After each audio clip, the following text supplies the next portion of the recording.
Bonjour à tous, bienvenue pour cette session avec la Safe Team Academy. J'introduis Guillaume et Frédéric aujourd'hui qui vont vous présenter cette première session, premier module de 3 modules. Vous êtes tous en off avec vos micros parce qu'on attend du monde. On est déjà une cinquantaine, voire plus. Donc l'idée, c'est que Guillaume et Frédéric vont vous faire leur présentation. Vous avez une chat box, une box de conversation en bas de vos écrans et vos souris. Vous pouvez l'ouvrir. C'est une boîte qui s'appelle Converser et vous pouvez poser vos questions dans cette boîte au fur et à mesure de la présentation. Et Guillaume et Frédéric, à la fin de leur présentation, reprendront vos questions et répondront à toutes les questions, ou en tout cas une majorité. Guillaume et Frédéric, je vous laisse la main. C'est parti, c'est à vous. Bonjour. Bonjour. Merci de nous rejoindre pour le premier module d'une série de 3 volets consacrés successivement au travail en équipe, à la communication et enfin au débriefing en équipe. Nous utiliserons au cours de ces webinaires des exemples issus de retours d'expérience partagés anonymement sur la plateforme Patient Safety Database. La présentation va durer 25 minutes, suivie par une session questions-réponses de 15 minutes, soit un total de 40 minutes. Donc, comme on vous l'a expliqué, vous pouvez poser vos questions dans la chatbox et on les reprendra à la fin de cette session. Donc, tout au long de cette session, n'hésitez pas à poser vos questions. Safe Team Academy, en 2 mots, c'est une plateforme de modules de formation innovants consacrée à l'amélioration de la qualité et de la sécurité des soins. La pandémie du Covid-19 qui nous amène ici a surpris bon nombre d'entre nous, moi le premier. Cette situation, elle est d'autant plus anxiogène que nos ressources thérapeutiques sont finalement assez limitées et qu'aucun traitement curatif ne semble percer pour le moment. L'afflux de patients est massif. Le Covid-19, finalement, nous force, moi en tant qu'anesthésiste et vous peut-être en tant que soignant, à sortir de notre zone de confort et à retourner dans une gestion où la résilience est le maître mot. La fatigue qui est présente, ainsi que le stress d'être contaminé et à son tour malade. Donc, face à cette situation inquiétante, les questions sont nombreuses. Quelles sont les menaces pour l'équipe? Quelles ressources peuvent être mobilisées? Quelles initiatives sont à encourager?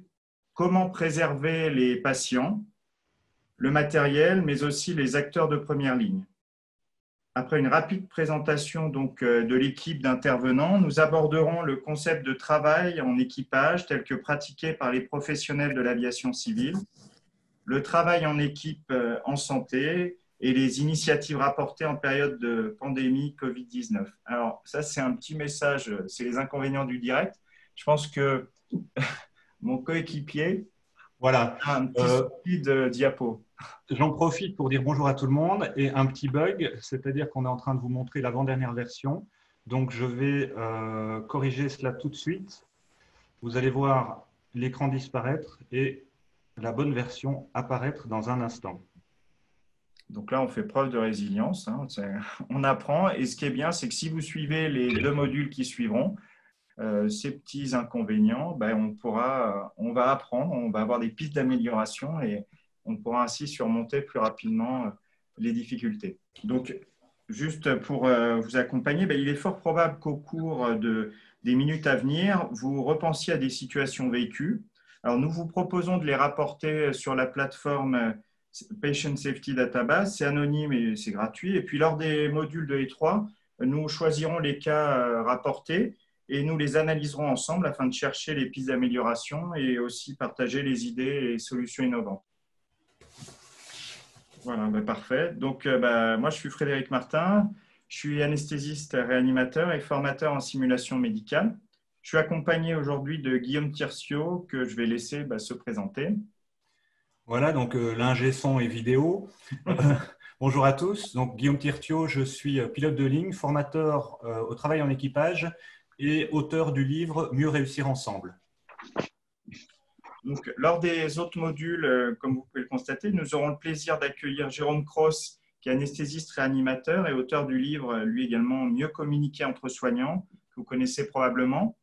Également François Jolin, qui est cofondateur de la Safety Academy et de la Patient Safety Database et qui est aussi anesthésiste réanimateur. Et enfin, Claude Vallot, qui est consultant senior en facteurs humains.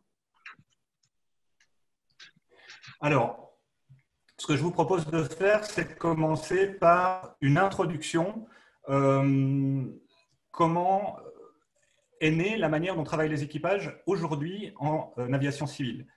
La photo que vous voyez là, elle a été prise en 1935. Je vais faire un peu d'histoire.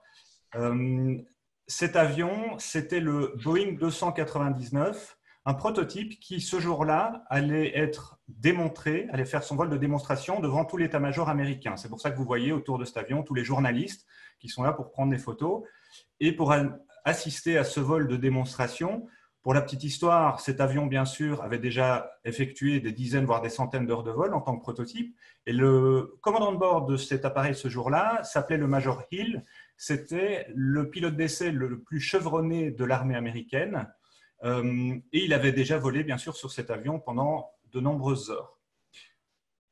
Quelques minutes plus tard, voilà ce qui restait de cet appareil. Alors, qu'est-ce qui s'était passé ? Eh bien, l'enquête a démontré que ce jour-là, le Major Hill avait oublié de réaliser un geste tout bête, un geste technique qu'il avait réalisé au cours de sa carrière avant chaque vol, c'est-à-dire qu'il avait oublié de déverrouiller les commandes de vol de l'avion. C'est un peu comme si vous essayez de conduire votre voiture sans avoir déverrouillé le volant. Et suite à cet accident est née la première checklist en aviation. Elle a été développée en 1936. Et pour la petite histoire, cet avion est devenu le B-17, la forteresse volante, et l'armée américaine en a commandé plus de 13 000 au final. Donc ça, c'était la première étape de l'amélioration de la sécurité en aviation civile. Et puis les années ont passé, il y a eu de plus en plus de trafic aérien, et au cours de la décennie 70 à 80, il y a eu énormément d'accidents, malgré le fait que les avions étaient de plus en plus fiables et les équipages de mieux en mieux formés, grâce notamment aux simulateurs de vol. Les crashs se suivaient à un rythme soutenu. Et par exemple, je ne sais pas si certains d'entre vous se souviennent de celui-ci, c'était à Tenerife le 27 mars 1977. Et ce jour-là, sur la piste de Los Rodeos, sur un petit terrain de Tenerife, deux Boeing 747 se sont percutés. L'un était au décollage et l'autre remontait la piste dans un épais brouillard. Cet accident a fait 583 morts et il reste aujourd'hui le plus meurtrier de l'aviation civile. Alors, suite à cette série d'accidents, et notamment un autre accident qui a eu lieu en 1978 à Portland aux États-Unis et qui a impliqué la compagnie United Airlines, la NASA, qui faisait partie des enquêtes, s'est un peu posé la question de la raison pour laquelle cette série noire de crash continuait. Et les résultats furent assez surprenants parce que les avions étaient relativement fiables, les équipages bien entraînés au pilotage. Par contre, la conclusion avec laquelle la NASA est venue, c'est que dans 70% des cas, les accidents étaient dus à des dysfonctionnements au sein de l'équipage. Alors, quel genre de dysfonctionnement ? On parle de focalisation sur des aléas techniques mineurs, c'est-à-dire que vous avez un avion qui est quasi en état de vol, vous avez une petite panne, dans certains cas, une ampoule qui était grillée et qui a mené l'avion à un crash. On parle de leadership inadéquat. À cette époque-là, les commandants de bord, pour la plupart, étaient autocratiques et ça avait un impact important sur la capacité de coopération d'équipage. On parle d'incapacité à déléguer, à confier les responsabilités, c'est lié au point précédent. Incapacité à établir des priorités, à surveiller les membres d'équipage, c'est-à-dire que les copilotes, le mécanicien navigant, parce que souvent il y avait plus que 2 pilotes à l'époque dans les avions, n'osaient pas intervenir quand ils voyaient le commandant de bord réaliser une action et faire une erreur. Et puis, dernier point qui était relevé, c'est l'incapacité à exploiter des informations disponibles. L'avant-dernier point, pardon, à savoir que dans de nombreuses situations, toutes les informations étaient présentes dans le cockpit ou disponibles à l'extérieur du cockpit, mais l'équipage ne les a pas exploitées. Et dernier point, incapacité à communiquer les intentions et la stratégie, donc avoir un objectif commun. Alors, fort de ce rapport, de ce diagnostic, Le remède qui a été proposé a été, pour United Airlines, de développer des formations spécifiques aux pilotes et aux mécaniciens navigants, initialement, qui se sont appelées Cockpit Resource Management. Depuis lors, ces formations incluent et font participer activement tout le personnel de cabine, les hôtesses et les stewards, parce que ce sont des professionnels de l'aérien également. Ils ont l'habitude de passer beaucoup de temps dans les avions et un bruit suspect, une odeur suspecte doit les faire réagir et contacter l'équipage et le commandant de bord sans hésitation. Et donc, ces formations, aujourd'hui, sont données à tous les pilotes à raison de plusieurs fois par an. C'est une formation continue et qui a lieu à la fois en salle, qui a lieu à la fois en collaboration avec les membres d'équipage de cabine et qui a lieu lorsque nous avons des séances de simulateurs de vol. Nous sommes au simulateur au moins 4 fois par an pour des séances de 4 heures. La majorité des compétences qui sont évaluées lorsque l'instructeur, l'évaluateur observe l'équipage en action sont des compétences appelées non techniques, donc les compétences qui sont liées au CRM, au Crew Resource Management, c'est-à-dire la gestion des ressources de l'équipage. Alors, quelles ont été les conséquences de ces formations? Déjà, ce qu'il faut savoir, c'est qu'il y a une enquête qui a été menée à l'époque auprès de 28 000 pilotes et les retours des pilotes quant aux formations en elles-mêmes étaient excellents.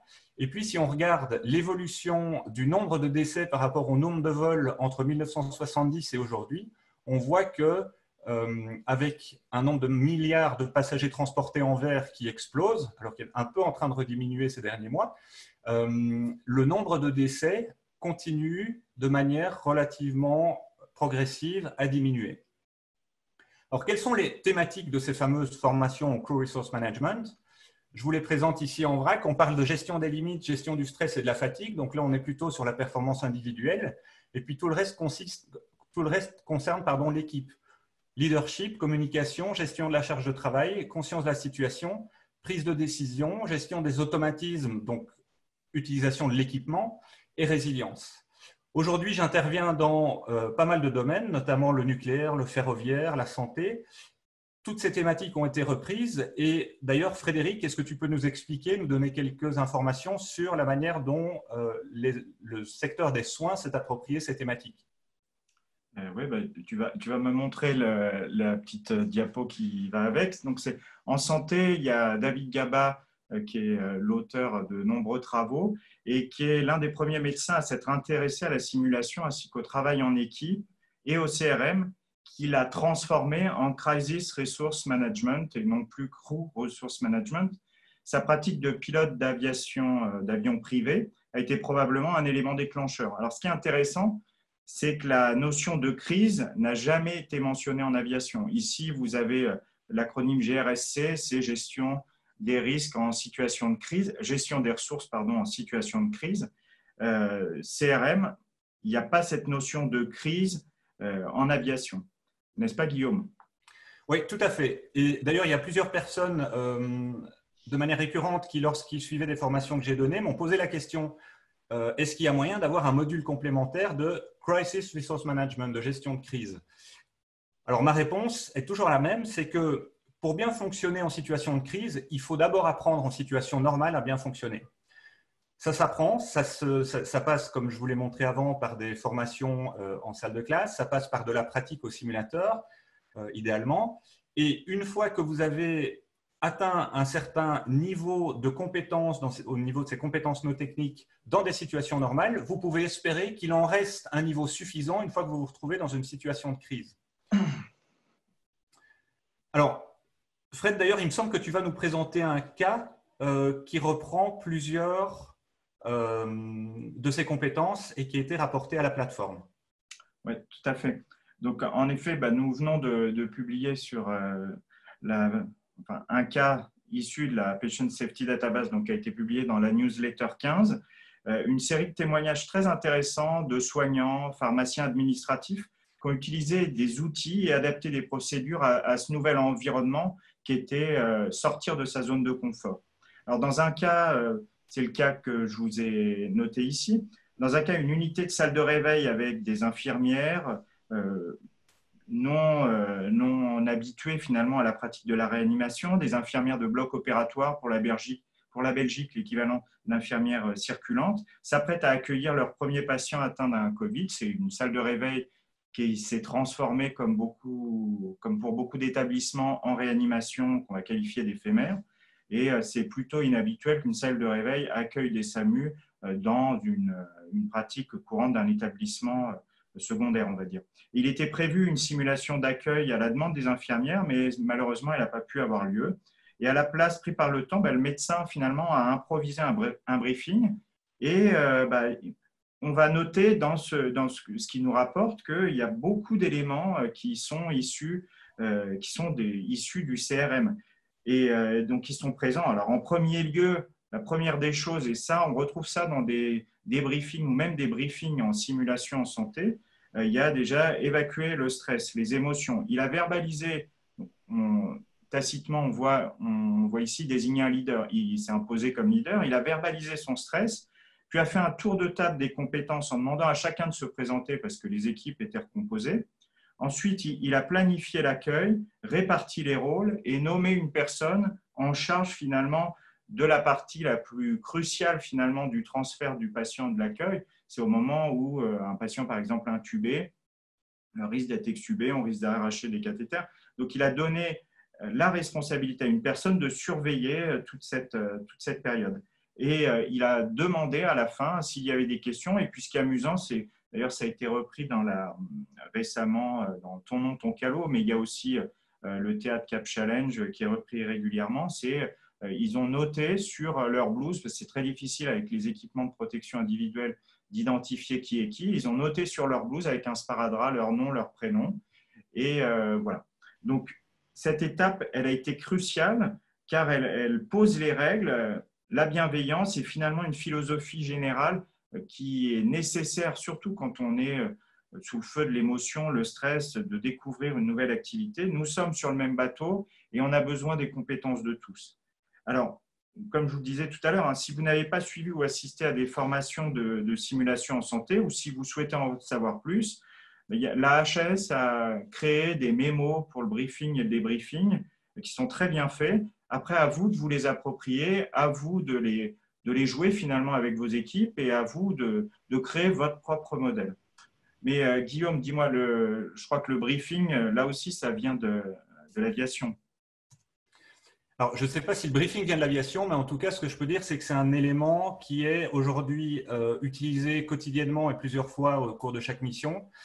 Et au début, on ne sait pas trop comment s'y prendre. Alors, ce que je vous propose ici, c'est un peu ce que j'appelle une briefing card, c'est-à-dire comment est-ce que moi qui veux mener un briefing avec mon équipe, je vais pouvoir me raccrocher à une structure simple pour pouvoir me lancer la première fois. On parlait de sortir de sa zone de confort, ça en fait partie également.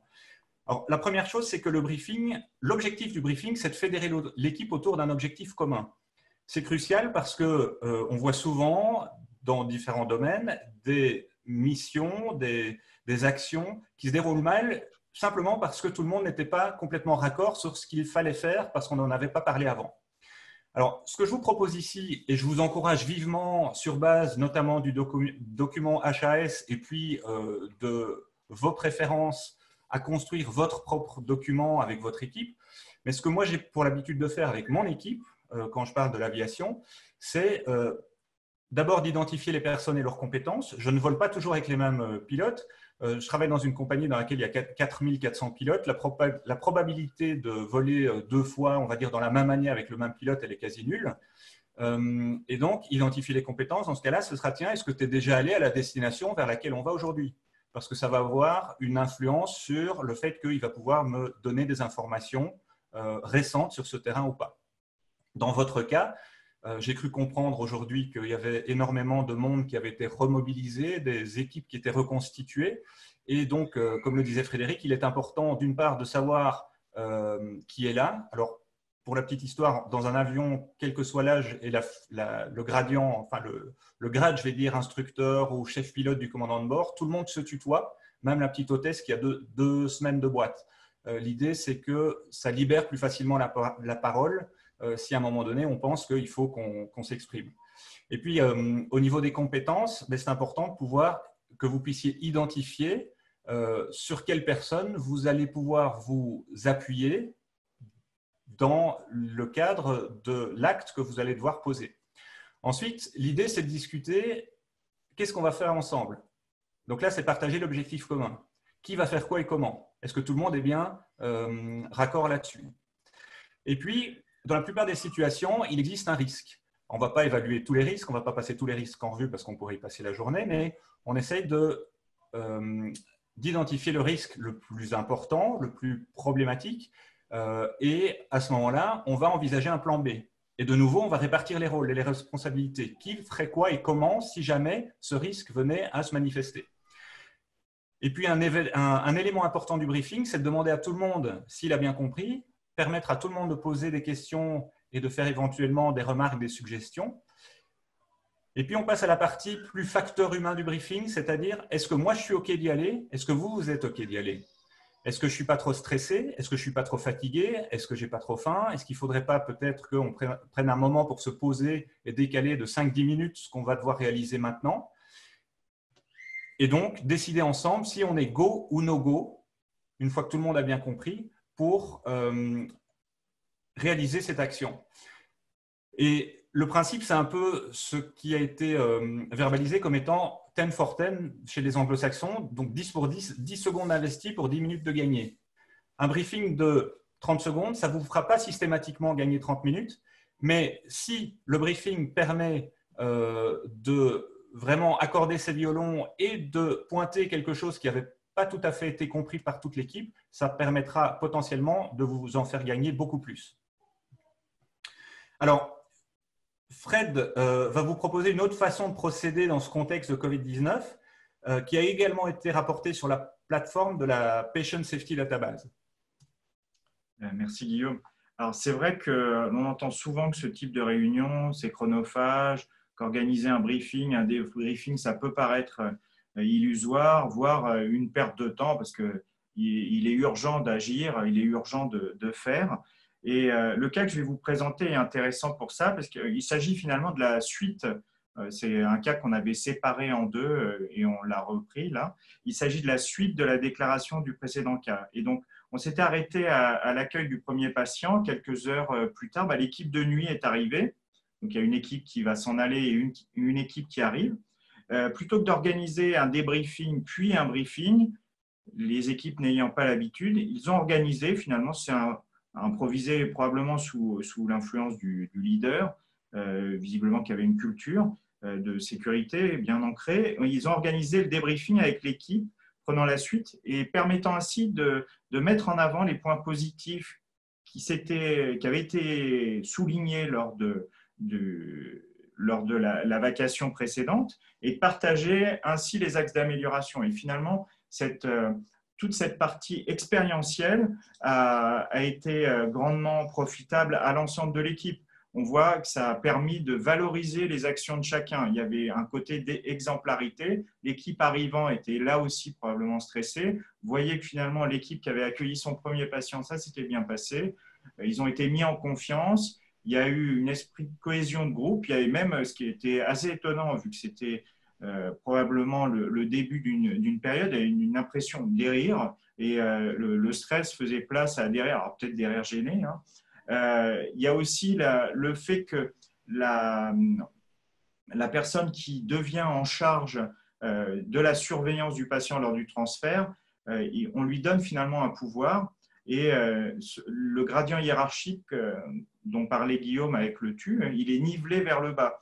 Donc, il y a une aide-soignante, une infirmière qui ne connaît pas en plus un médecin avec qui elle commence à travailler, va oser verbaliser des choses qu'elle n'oserait pas parce qu'elle est mise finalement en confiance. Et c'est ce que ce cas soulignait, une aide-soignante qui était très en retrait au début de sa vacation est devenue force de proposition parce qu'elle a été valorisée lors du tour de table avec présentation individuelle et tout le monde était ravi visiblement d'entendre qu'elle avait une expérience en réanimation passée il y a 2 ans et elle a ainsi contribué au partage de connaissances en termes de nursing et de soins.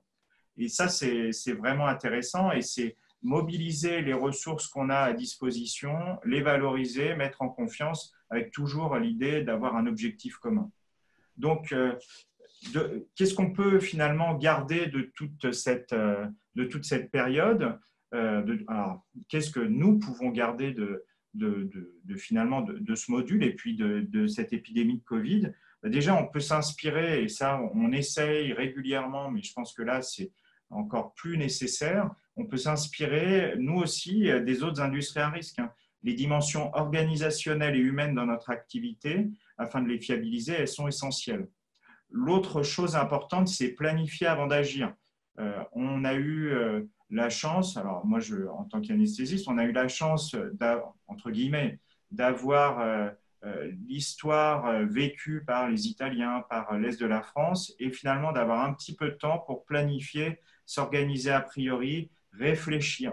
Et ensuite, il faut bien entendu faire évoluer ces procédures parce que pour les rendre plus fiables, plus robustes. Et il est important aussi de communiquer quand on planifie à l'échelle institutionnelle. Il est aussi important de planifier à l'échelle de l'équipe pour que tout le monde ait un objectif commun, pour que chacun sache vers quelle direction il doit aller, qu'est-ce qu'il doit faire pour que la mission se passe dans de bonnes conditions. Et puis enfin, il faut développer, il semble essentiel de développer les compétences non techniques, le CRM, Crew Resource Management ou Crisis, Cockpit Resource Management, comme une fois Guillaume avait dit, voire Compagnie Resource Management, parce que le CRM, il est essentiel pour les acteurs de première ligne, que sont les soignants, mais pas que. Donc, nous allons maintenant passer à la séance de questions-réponses. Alors, il y a eu pas mal de questions. Alors, essentiellement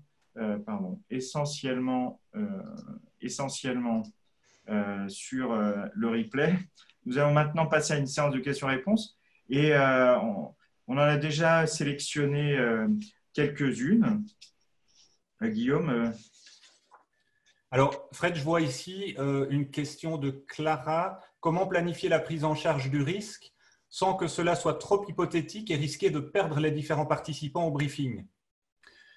Donc, si ça te va, je peux répondre à ça? Oui, vas-y.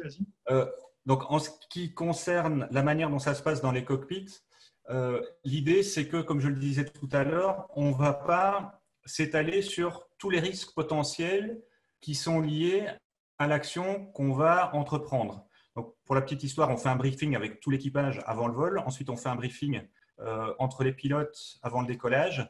On fera un autre briefing entre les pilotes avant l'atterrissage, avant la descente, l'approche et l'atterrissage.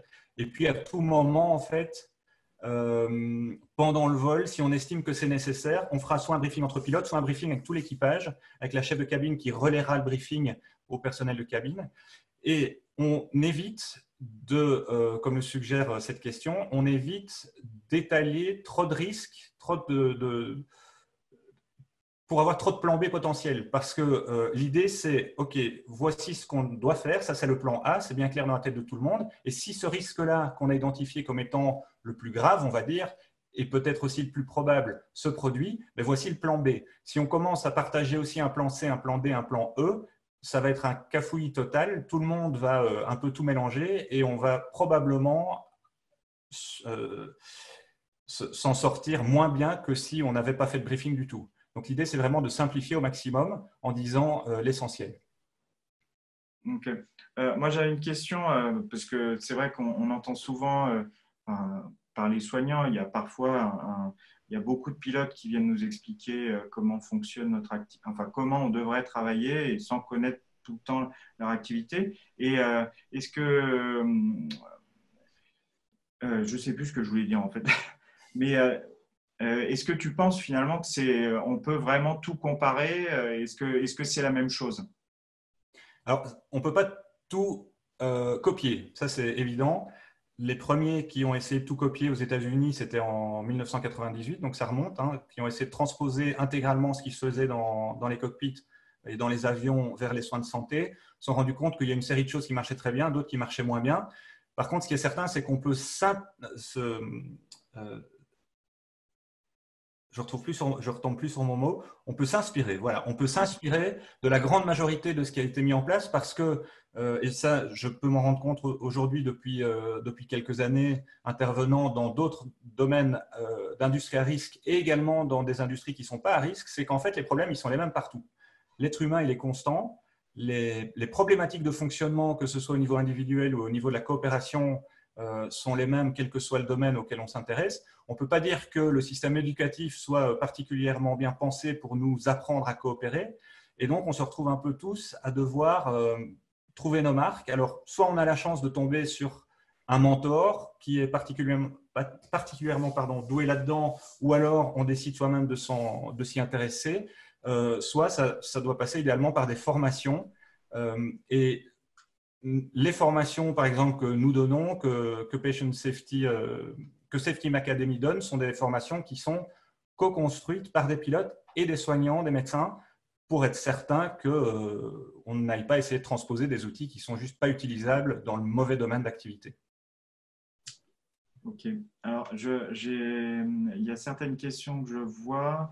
Donc, en tant que médecin, avez-vous fait l'expérience d'un briefing dans le cadre d'une décision de passer en mode damage control? Alors, je ne suis pas sûr de comprendre damage control, c'est-à-dire est-ce qu'il faut anticiper le fait d'avoir un afflux massif de patients et qu'est-ce qu'on fait, qu'est-ce qu'on choisit? Il est évident, enfin, on en avait parlé un petit peu, le mode de fonctionnement et le raisonnement, tous les raisonnements complexes, les processus, clairement, le meilleur moment pour y réfléchir, c'est probablement pas à chaud. Il faut essayer de penser, d'imaginer des situations et ensuite vivre, se nourrir du retour d'expérience pour finalement, parce qu'on imagine, les systèmes sont tellement complexes qu'on n'imaginera jamais tous les scénarios. Et donc, s'inspirer du retour d'expérience permet du coup de les adapter. Donc, tout ce qui peut être anticipé doit être anticipé.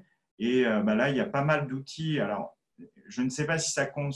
Si c'était comment on fait, abstention thérapeutique, non-abstention, poursuite des traitements, réanimation, non-réanimation, tout ça, ça doit être réfléchi en amont pour que le stress soit le moins important possible et qu'on puisse finalement se raccrocher aux branches, je dirais, pour avoir une structure, un raisonnement structuré, parce que quand on est dans le stress, quand on est fatigué, quand on a faim, quand on est hors de notre zone de confort, réfléchir, c'est impossible.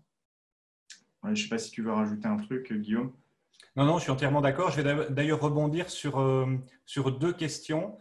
Que faut-il privilégier, briefing à chaud ou à froid, uniquement avec les intéressés ou même avec le personnel non impliqué? À chaud ou à froid, et je vais répondre en une fois, c'est-à-dire qu'à chaud, à froid ou avec le personnel impliqué ou d'autres personnes, c'est vous qui devez sentir ce qui est nécessaire de faire dans la situation dans laquelle vous êtes. Il n'y a pas de règle. Tout ce qu'on peut vous dire, c'est le briefing et faire en sorte que tout le monde sache dans quelle direction on va, c'est utile. Si vous pensez qu'il y a du personnel extérieur à l'équipe qui doit bénéficier de certaines informations, impliquez-les. Si vous ne pensez pas que c'est utile, ne les impliquez pas. Et alors, à chaud, à tout moment, c'est ce qu'on fait dans les cockpits. À un moment donné, si on se dit, tiens, là, il y a une situation qu'on n'avait pas anticipée, on va se mettre d'accord sur ce qu'on ferait si jamais ça dégénérait. Et donc là, c'est à chaud. À froid, ce sera plutôt ce qu'on fait en préparation du vol, donc quelque chose qui est plus formalisé. Et puis, Fred parlait du stress. Et il y a une question qui posait la question. Attends, la question, c'était comment faire adhérer quand certains expriment du stress ou des réserves face au plan, en l'occurrence, stress lié au Covid. Alors, stress lié au Covid ou autre, ce qui est certain, c'est que, comme le disait Fred, on perd des facultés cognitives quand on est sujet à un stress, quel qu'il soit. Par contre, quelque chose qui nous permet de faire baisser légèrement le niveau de stress, c'est de pouvoir l'exprimer.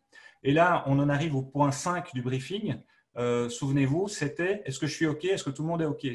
Et si quelqu'un, à un moment donné, à ce moment-là, peut s'exprimer en disant « Moi, je suis stressé parce qu'ici, c'est quand même quelque chose qui nous menace aussi. On va prendre en charge des patients, mais les patients sont quelque part une menace pour nous aussi. » Le fait de pouvoir le verbaliser et de pouvoir le partager avec l'équipe, ça va peut-être délier d'autres langues et ça va fédérer encore plus l'équipe autour de l'objectif commun. mais ça va permettre aussi de récupérer quelques facultés cognitives en ayant extériorisé la chose plutôt que de le garder pour soi. Alors, je vais envoyer la question suivante à Fred. Est-ce qu'il y aurait une taille idéale d'équipe pour un briefing dans ton milieu, ton métier? On va prendre c'est difficile de répondre. Le briefing, il doit concerner tous les membres de l'équipe. C'est avant l'action. On l'a vu tout à l'heure sur la photo que tu nous montrais d'une équipe. D'ailleurs, c'était amusant parce que j'ai remarqué en la regardant qu'il y avait une hôtesse qui levait la main, donc qui était visiblement encouragée à la parole. Il est important, par exemple, au bloc opératoire, quand on fait une checklist, c'est un briefing. La checklist du bloc opératoire, c'est un briefing. Et c'est un débriefing. Et puis, c'est plein de petites étapes qui sont essentielles. Le briefing, il doit concerner tous les membres de l'équipe, tous ceux qui vont participer, parce que s'il y en a un qui n'est pas là, il sera incapable de savoir quel rôle, quelle menace, à quels événements il va devoir faire face. Donc, le briefing, c'est parfois, nous, on a travaillé sur un outil pour fiabiliser la transmission en salle de réveil. Finalement, c'est une sorte de briefing qu'il y a entre le médecin anesthésiste, l'infirmière anesthésiste et l'infirmière de salle de réveil, où on lui dit finalement qu'est-ce qui s'est passé, qu'est-ce qu'il va faire, quelles sont les actions à mener, et elle nous répond plus sur qu'est-ce qu'elle a compris et qu'est-ce qu'elle pense qu'on doit attendre d'elle, quelles sont les actions qu'elle doit réaliser, qu'est-ce qu'elle a compris de la situation. Donc voilà, après, c'est très difficile de répondre à une taille maximale. Une taille minimum, il faut être 2 déjà, ou on peut même imaginer un briefing tout seul, ce serait particulier, mais rien que d'évaluer le risque d'erreur et les menaces dans une activité, c'est un peu un briefing individuel, mais dès qu'on est 2 et puis au-delà, après, c'est vrai que des briefings à 30-40, moi je sais, je n'ai pas l'expertise là-dessus et je n'ai jamais vu. Non, je pense qu'il faut essayer d'impliquer tout le monde et donc il faut quand même limiter le nombre de personnes qui participent. Et tu parlais de briefing à une seule personne. Figure-toi que c'est fait dans le monde du nucléaire parce que les opérateurs et les agents de maintenance se retrouvent régulièrement à devoir travailler sur un équipement seul. Et donc, ils ont une procédure qui leur permet, qui les force quelque part à se faire leur propre briefing, comme tu le disais, identifier les risques par rapport à l'action qu'ils vont mener, qu'est-ce qu'ils vont faire si jamais ça se passe mal, et surtout à quoi ils doivent s'attendre. C'est-à-dire que si l'action a été bien menée, quel est le résultat qu'ils attendent pour pouvoir valider le fait qu'ils ont bien réalisé l'action qu'ils étaient supposés mener. Ok. Écoute, je crois qu'on arrive à la fin de ce module. Déjà, nous espérons vraiment que ce module vous a plu.